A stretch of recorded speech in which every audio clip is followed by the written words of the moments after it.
कि यहाँ पर जो जो ऊर्जा होती है वो विज्ञान की दृष्टि से कैसे उत्पन्न होती है, ये समय क्यों इतना उपयुक्त होता है ऊर्जा के प्रकटीकरण का और उसके उपयोग का, ये हम वैज्ञानिक दृष्टि से इसको समझते हैं।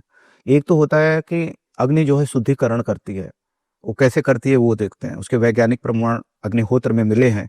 उनके प्रयोगों से, अग्निहोत्र के प्रयोगों से पता चला है कि अग्नि नकारात्मक ऊर्जा को नष्ट करती है और सब मनोवैज्ञानिक रूप से हमारे अंतःकरण को संतुलन में ले आती है।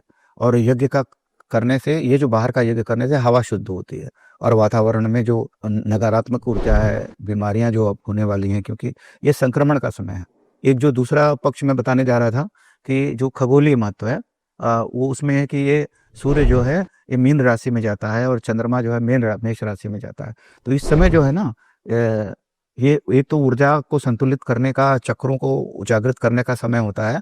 उसी तरह से बीमारियों को खत्म करने के लिए भी ये काम आती है। अथर्ववेद में कहा गया है ऊर्जा संतुलन के बारे में कि पृथिव्यै त्वा समुत्तराम गच्छतु क्षेमम ते अस्तु, यानी कि तेरी ऊर्जा पृथ्वी की उच्चतम कंपन से जुड़े और तुझे कल्याण प्राप्त हो। ये जो आप यहाँ की जो वाइब्रेशन है, जो होली के समय हम कलेक्टिव कॉन्शियस सब इकट्ठे होकर के जो उत्पन्न होती है, वो उस डिवाइन, उस चेतना से मिल करके एकाकार हो जाए ताकि तुझे कल्याण प्राप्त हो। तो अब हम ये इसको फिर से एक बार समझ लेते हैं कि अग्नि का ये शुद्धिकरण कैसे होता है कि जब वो 700 से 900 डिग्री सेल्सियस तक का तापमान, जब बॉनफायर होती है, जब होलिका दहन होता है, तो होता होगा उस समय, तो उसमें हम लोग लकड़ी डालते हैं, जो खेती से घास निकलती है वो सब डालते हैं, नीम, हल्दी, घी और जो गोबर से बने हुए कंडे होते हैं वो सब डालते हैं, वो सब जलाते हैं।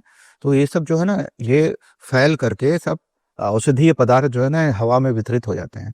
तो इससे वातावरण शुद्ध होता है और जो उसमें बैक्टीरिया वगैरह हैं वो खत्म होते हैं। इससे जो जैविक और मानसिक लाभ होता है हम लोगों को, वो ये होता है कि बीमारियां हमें परेशान नहीं करती हैं। और दूसरा, जब उसके बाद जब हम होली खेलते हैं, तो होली में तरह तरह के रंग खेलते हैं वो, लेकिन ये है कि वो जैविक रंग होने चाहिए, वो केमिकल्स नहीं होने चाहिए, रासायनिक पदार्थों से बने हुए रंग नहीं होने चाहिए। तो जब उस तरह के रंगों के संपर्क में आते हैं जिनमें औषधीय गुण होते हैं, तो वो जो डोपामाइन है, जो सेरोटोनिन है और मेलाटोनिन है, ये जो न्यूरोट्रांसमीटर जो बताए गए हैं, ये न्यूरोट्रांसमीटर सक्रिय हो जाते हैं और फिर वो हमारे अंदर जो आनंद को और उत्साह को और शांति को, ये तीनों चीज़ों को बढ़ाते हैं। ये ऐसा पाया गया है। और जो ये है कि रंगों का जो त्योहार है वो दिन के समय खेला जाता है।